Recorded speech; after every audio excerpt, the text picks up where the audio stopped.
One of the things like F1, about all your films, special effects sometimes can dominate the film. One of the tendencies I see in your films is you don't want it to dominate. You want to make it real as possible and support the film.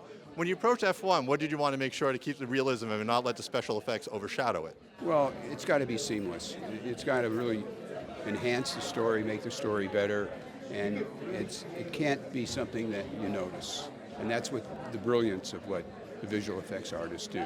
It seems perfectly placed and perfectly real, and yet they created it on their computers, which is the magic.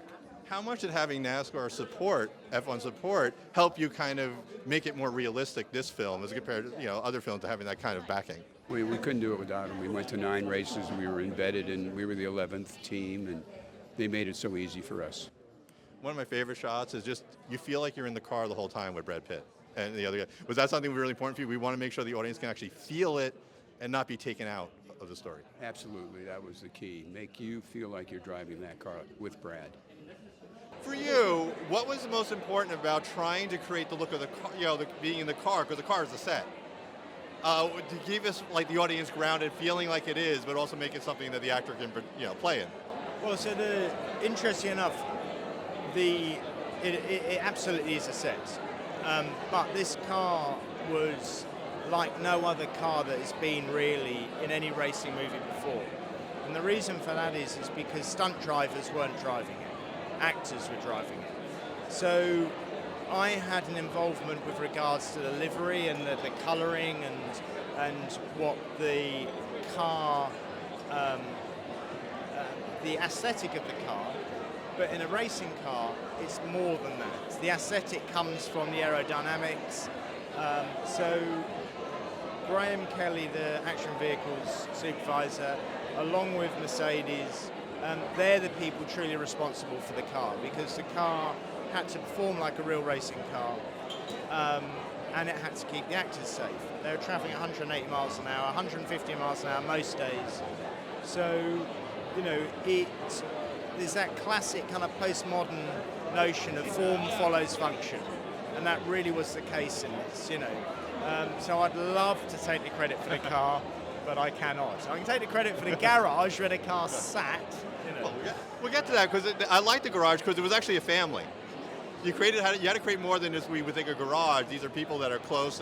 What was the process of making more of a family? They're more than just a functional garage. So, look, every team in F1 has a garage, and what the garage is the front of house. It's the theatre. It's where they present their car. It's where the team principal is. It's the kind of, it's where the drivers are. It's the show. It's the stage. It's the theatre. But ours was not only a functional garage, but it had to be a working film set as well.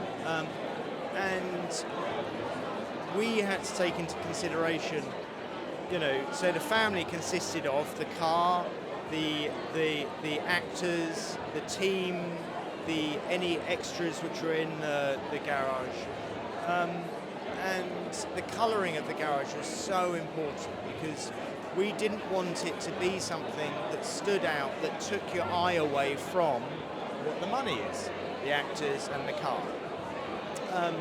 And Julian, the costume designer, we worked closely with him to kind of have a complementary palette of colour of the garage and colour of his costumes. The reason we went with white, or slightly off-white, traffic white was the colour it's called, strangely enough, was because any costume colour, any skin tone, any hair colour, the car in there all looks good against white.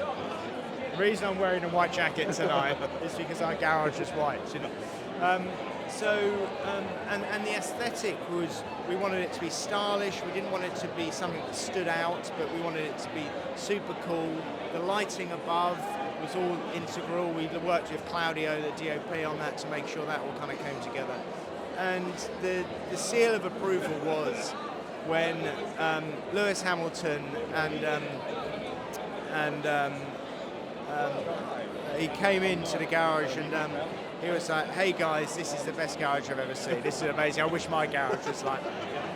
And I think, you know, it's something people have noticed when watching the film. I think it really, it's you know, yeah, it's super cool. It's amazing. All right, so what was when you first set on to the project, what was the thing you would be most scared of trying to pull off visually, effects-wise? I think it was like to put like the drive for wet for Monza. That was very like intense for us to turn like the whole environment into the wet and like to render the car and all of these. How about for you? Well, I think, it's fun to talk about all the work now, but when we were in the middle of it, we really wanted audiences to not know we were there at all. So just trying to stay hidden, invisible, and support the story was really the challenge.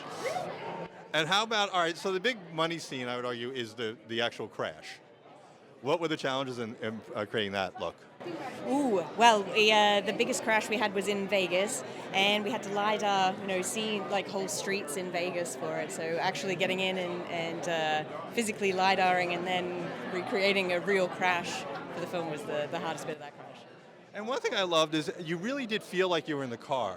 You try to make it as much as natural as possible, so almost high in the visual effects. What were the challenges, like getting Brad in the car, making it look natural for us, even though there's a lot of visual effects behind it? It's a big question. How much time you got? So, it was all about working on a nice car and having the time and the references to make a nice car to help fix the shots for Brad, because they were really doing that driving, they were going that fast, but it's things like removing cameras, adding other cars, and making it all integrate nicely at the end of the day was what it was all about. It must have been really helpful having NASCAR behind it as someone to advise you how things should behave and look. What was the challenge of having that kind of support? Well, I mean, the goal of the film was authenticity from day one, from our director, Joe, and so having the access to everyone at Formula One was just critical because we had the drivers to ask questions to. We also had our stunt team as well, but just any question we had and getting everything right from the tire color to what gear they should be on in any particular corner, all of that was really, very, very detailed work, so it was very critical.